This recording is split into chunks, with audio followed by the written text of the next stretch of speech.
ಟೋನಿನೆಲ್ಲ ಬಿಟ್ಟು. ಬನ್ನಿ ನೋಡೋಣ ಬಸ್ಸಲ್ಲಿ ಹೇಗಿರುತ್ತೆ ಅಂತ.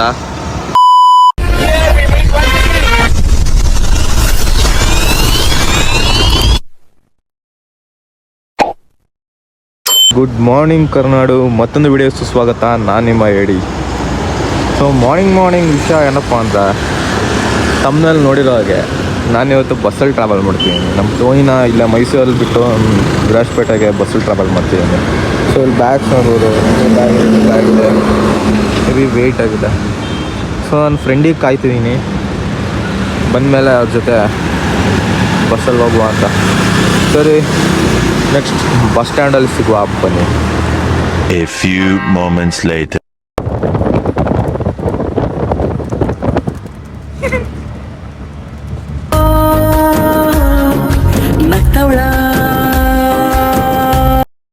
ನಮ್ಮ ಕರ್ನಾಟಕ ಆಟೋ ಡ್ರೈವರ್ಸ್ಗೆ ಒಂದು ಬಿಗ್ ಸಲ್ಯೂಟ್ ಗುರು. ಯಾಕಂದರೆ ಬೆಳಗಾಗಲಿ ಸಂಜೆ ಆಗಲಿ ಮಳೆ ಆಗಲಿ ಚಳಿ ಆಗಲಿ ನಮ್ಮ ಪಬ್ಲಿಕ್ ಹೆಲ್ಪಿಗಂತೂ ಇದ್ದೇ ಇರ್ತಾರೆ. ಅವ್ರ ಆಟೋಯಿಂದ ಹಾಕೋ ಪ್ರತಿಯೊಂದು ಲೈನ್ಸು ಟ್ರಾಫಿಕಲ್ಲಿ ಅವ್ರ ಹಿಂದೆ ಬರೋರಿಗೆ ಮೋಟಿವೇಶನ್ ಆಗೋ ಥರ ಆಗ್ತಾರೆ. ಆಮೇಲೆ ಬೇರೆ ಊರಿಂದ ಬೆಂಗಳೂರಿಗೆ ಬರೋರಿಗೆ ಕನ್ನಡನೂ ಚೆನ್ನಾಗಿ ಹೇಳ್ಕೊಡ್ತಾರೆ. ಸೊ ಆ್ಯಕ್ಚುಲಿ ನಾವು ಸಬರ್ ಬಸ್ ಸ್ಟ್ಯಾಂಡಾಗಿ ಬಂದಿದ್ದೀವಿ. ನಿಮ್ಮ ಫ್ರೆಂಡ್ ಲಯನ್ ಜೊತೆ ಬಂದಿದ್ದೀವಿ. ಬನ್ನಿ ಒಳಗೆ ಹೋಗೋಣ. ಬನ್ನಿ. ಎಂಟ್ರಿ ಆಗಿದ್ದೀವಿ. ನಾವು ವಿರಾಜಪೇಟೆ ಬಸ್ಸಲ್ಲಿ ಅಂತ ನೋಡಬೇಕು ಇವಾಗ. ಅಷ್ಟೇ, ಜನ ಸ್ವಲ್ಪ ಕಮ್ಮಿನೇ ಇದ್ದಾರೆ ಕಂಪೇರ್ ಮಾಡಿದ್ರೆ ಸಂಜೆ ಹೊತ್ತಿಗೆಲ್ಲ.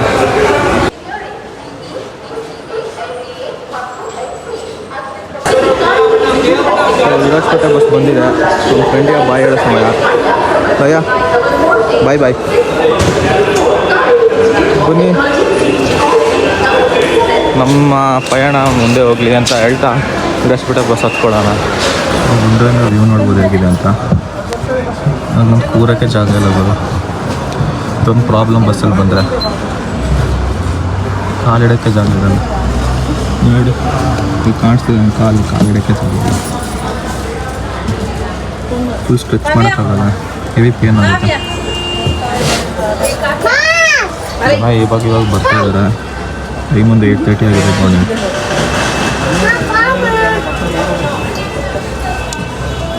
A few moments later. ನಾನು ಲಾಸ್ಟ್ ಟೈಮ್ ಬರುವಾಗ 121 ಇತ್ತು, ಇವಾಗ 140 ಮಾಡಿದ್ದಾರೆ. ಟಿಕೆಟ್ ನೋಡಿ. ಮೈಸೂರಿಂದ ಹುಣಸೂರು ರೀಚ್ ಆಗಿದ್ದೀನಿ. ಈಗ ಹುಣಸೂರು ಬಸ್ ಸ್ಟ್ಯಾಂಡಲ್ಲಿ ಒಂದು ಸ್ಟಾಪ್ ಮಾಡಿ ಡೈರೆಕ್ಟಾಗಿ ವಿರಾಜಪೇಟೆಯಲ್ಲೇ ಸ್ಟಾಪ್. ಬನ್ನಿ. A few moments later. ಈಗ ಬಂದು ನಾನು ಗೋಣಿಕೊಪ್ಪದಲ್ಲಿದ್ದೀನಿ. ಗೋಣಿಕೊಪ್ಪಲ್ಲಿ ಒಂದು ಸ್ಟಾಪ್ ಕೊಡ್ತಾರೆ. ನೆಕ್ಸ್ಟ್ ಡೈರೆಕ್ಟಾಗಿ ವಿರಾಜಪೇಟೆಯಲ್ಲಿ ಒಂದು ಸ್ಟಾಪ್ ಕೊಟ್ಟರೆ ನಮ್ಮ ಡೆಸ್ಟಿನೇಷನ್ಗೆ ನಾವು ರೀಚ್ ಆಯ್ತೀವಿ. ಫೈನಲಿ ವಿರಾಜಪೇಟೆ ಬಸ್ ಸ್ಟ್ಯಾಂಡಿಗೆ ಬಂದೆ. ಬಸ್ಸಿಂದ ಬಂದ. ಬಸ್ಸಲ್ಲಿ ಯಾಕೆ ಕ್ಲಿಪ್ ಮಾಡಲಿಕ್ಕಾಗಿಲ್ಲ ಅಂದರೆ ಸುಮ್ಮನೆ ಪಬ್ಲಿಕ್ ಯಾಕೆ ಡಿಸ್ಟರ್ಬ್ ಮಾಡೋದು, ಇರಿಟೇಟ್ ಆಗುತ್ತೆ ಅವರಿಗೆ ಅಂತ ಮಾಡಲಿಲ್ಲ. ಸುಮ್ಮನೆ ಡಿಫ್ರೆಂಟ್ ಕ್ಯಾರೆಕ್ಟರ್ಸ್ ಬಂದಿರ್ತಾರೆ, ಅವರಿಗೆಲ್ಲ ಮತ್ತೆ ಹಿಂಸೆ ಕೊಟ್ಟರೆ ಸರಿಯಾಗಲ್ಲ ಅಂತ ಮಾಡಲಿಲ್ಲ.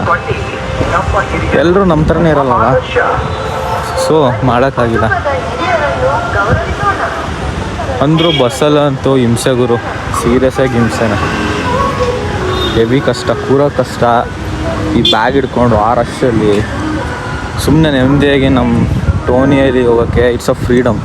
ಟೋನಿಯಲ್ಲಿ ಹೋಗೋಕ್ಕೆ ಮಾತ್ರ ಹೆವಿ ಫ್ರೀಡಮ್ ಸಿಗುತ್ತೆ.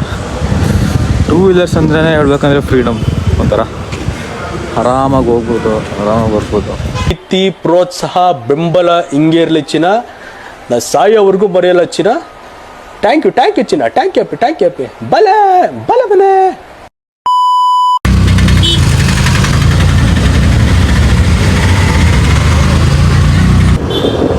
ಹಾಗೇನೆ ಬಸ್ಸಲ್ಲಿ ಹೋಗ್ತಾರಲ್ಲ, ಡೈಲಿ ಅಪ್ ಆ್ಯಂಡ್ ಡೌನ್ ಮಾಡ್ತಾರೆ, ಅವ್ರಿಗೊಂದು ಬಿಗ್ ಸೆಲ್ಯೂಟ್ ಹೇಳಬೇಕು. ಆಮೇಲೆ ಬಸ್ಸಲ್ಲಿ ಯಾರೆಲ್ಲ ಟ್ರಾವೆಲ್ ಮಾಡ್ತಾರೆ ಅವ್ರಿಗೊಂದು ಹೆವಿ ಸೆಲ್ಯೂಟ್ ಹೇಳಬೇಕು. ಯಾಕಂದರೆ ನನಗಂತೂ ಬಸ್ಸಲ್ಲಿ ಟ್ರಾವೆಲ್ ಮಾಡೋಕ್ಕಂತೂ ಆಗಲ್ಲ.